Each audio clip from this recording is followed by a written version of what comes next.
So we're trying something a little bit different today. There's going to be a little bit more flavour to this video if it works. So we will see how it goes from here. Fingers crossed I can get this together in the edit, and we'll see how it goes.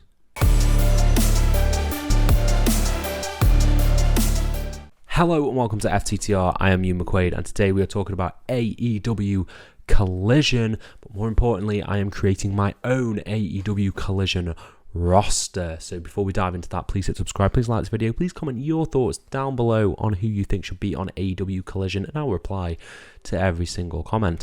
But now, let's talk about AEW Collision. So it's speculated that on Wednesday, Tony Khan will make the announcement that AEW Collision is coming to TV in June, and with reports circulating of a potential brand split, hard, soft, whatever it might be, I thought it might be fun to dive into AEW and their deep roster and pull together my picks for an AEW Collision roster. So, shall we dive straight into that with a seamless transition that hopefully should work if I do this?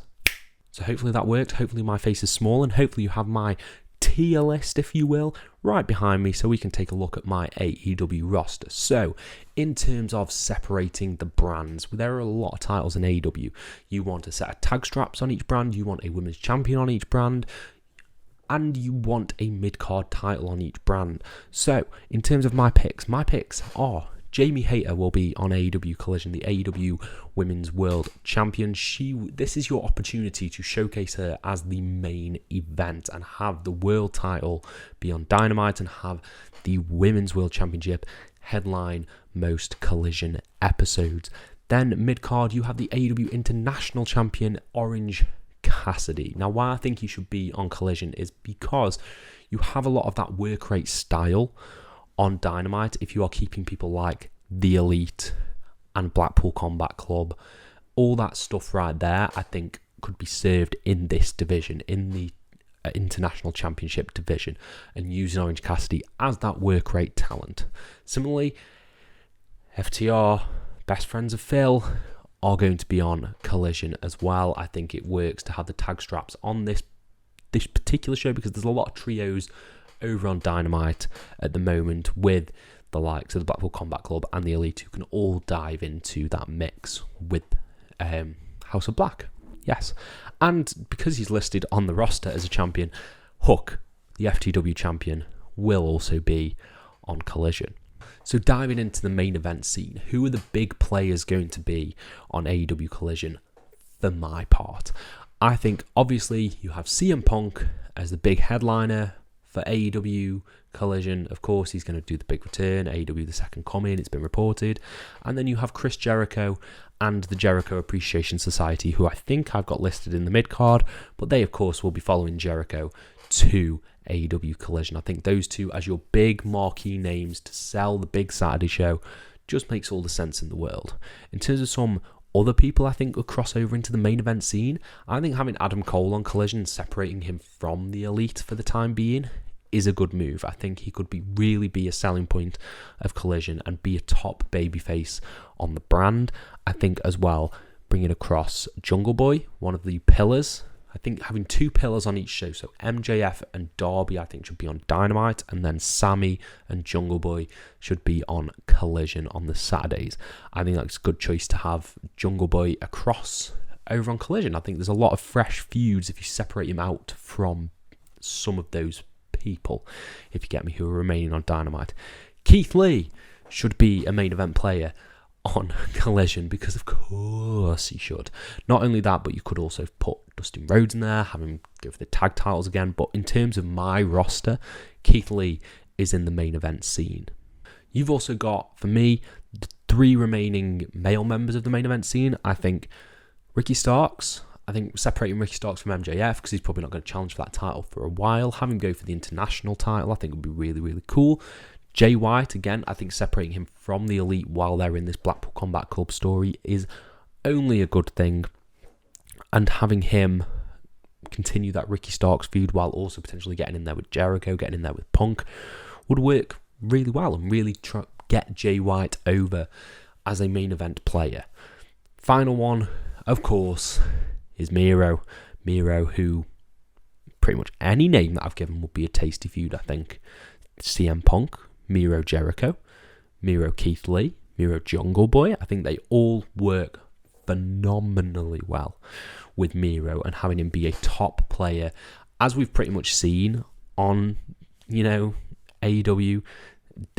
He's pretty much coming back. He spoke to Tony Khan and everything like that. I think that'd be good. If you're moving the Women's Championship over, you're going to have to move quite a few female roster members across, and I think Britt Baker should follow Jamie Hayter to Collision. Similarly with Saraya, I think both of those should make the jump across to Collision. And I think actually, obviously it's been reported that a lot of this stuff is to sort of cool down things between talent like Punk and the Elite and like Britt Baker and the name I'm about to mention. But I actually think having it a swerve and having Thunder Rosa vie for the TNT champion, I nearly said TNA, TBS championship on Dynamite with Jade Cargill, I think that actually works quite well because she's done a lot of stuff with Britt Baker, and I think keeping them separate is good, but I also think Baker should be moved to Collision with Hayter.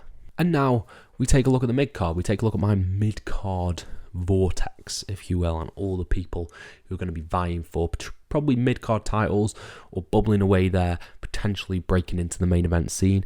Lance Archer, I feel like I haven't seen Lance Archer for a while, but I think Lance Archer, separating him away from the TNT Championship and having him vie against smaller guys like Orange Cassidy would be really fun. Like JAS, I've got them in there. I think the Outcasts, of course, following Saraya across, that just makes sense. Continue that feud. Same with Roderick Strong. Roderick Strong could vie for the International Championship, accompanying Adam Cole across to Collision. Mercedes Martinez I've got in there. She's listed on the AEW roster still, even though I don't know if she's fully AEW or Ring of Honor. I think she works really well as someone you can slot into a main event scene whenever you will, because she is so dominant and such a big name to us wrestling fans. Of course, she was ROH Women's Champion, so I think she could easily slot in there. I think you've got Madison Rayne, who's been pretty underutilized in AEW. She came in for a quick pop and then seemingly disappeared. Move her across to Collision and you'll have some really fun stuff with her.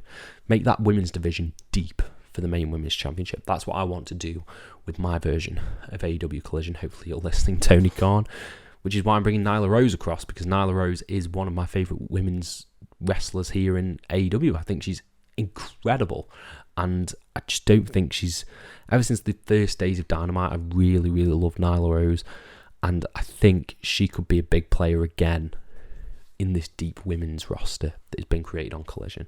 And with two other names that I'm adding to the mid-card, I think Powerhouse Hobbs needs to be separated from Wardlow as soon as possible and vie for something else. Just get him away from Wardlow and the TNT title. Have him go after the International Championship. I think it just makes sense. I'm sick of seeing that. And Andrade and Idolo, who is injured, potentially. But if he does come back, I think he should debut on this show and vie for the International Championship against Orange Cassidy. I'd maybe even put him in a tag team to go after FTR's belts with Roosh and run that, because that sounds incredibly fun and incredibly juicy. So to cap off my list, we've got a few undercard players. Now, undercard, I don't necessarily think that's a bad thing if you are an undercard player. I think a lot of the people that I've put for my undercard could slot into midcard as well. And hopefully some of these could get elevated, because I really, really love a lot of them. And Red Velvet is one of those. Red Velvet, I want to separate her from Jade Cargill. I don't even know if it's happened. I can't remember if that's still a thing off the top of my head. It's been so inconsequential, Jade's run, and some of the people who've been involved. So yeah, Red Velvet, I think, should move across and vie for the Women's Championship at some point. Kip Sabian and Penelope Ford, both of those guys move across, because I love Kip Sabian. I think Kip Sabian is the most underrated person in AEW, and you could easily, with the right build, with the right story, create a new main event heel with Kip Sabian if he gets over. He just needs that one gimmick or push or something to really get over and establish himself with fans, hopefully before All in Wembley. So Penelope Ford and Kip Sabian are both there. It makes me sad to put this man on the undercard roster, but yeah, Christopher Daniels, I think moving him across, he could do some cool stuff with Punk, maybe some heel shenanigans with Punk. There's a lot of Ring of Honor ties here with the likes of Adam Cole and Punk being on the roster. So yeah, I think Christopher Daniels being over here and enhancing talent would be good. Brian Pillman Jr., just a safe pair of hands and someone, again, you could push to the main event scene if you wanted to. The Guns, what more can be said about the Guns? I'm not a massive fan of the Guns. But there we go. Let's put them on the undercard. And Dustin Rhodes, as I said, for Keith Lee, rounding out a tag team and potentially enhancing talent in a similar way to Christopher Daniels. And the final thing I want to run down are 3 tag teams that I think should be on AEW Collision. The Hardy Boys, I think there's a feud there to be had with FTR for the tag titles. They won't win, but I think there's a feud to be there. I think that is a dream match scenario right there. Top Flight, I think, would be interesting across on Collision as well, vying for the tag titles. And Best Friends accompanying Orange Cassidy to the to the show. That's what I meant to say. They could easily slot into a tag title feud as well. And I think potentially the Varsity Athletes as well. I think Tony Nese and Josh Woods should slot across into Collision, but I could not find a picture of them, so they're not on the ranking system for my roster. But that's my roster. That's what I think Collision should look like, and I want to know what you guys think down in the comments below. Obviously, I've probably missed some names out jumping out to me who are company people, so like Danhausen would probably be on Collision as well. I'm sure Jericho would love to work with Danhausen.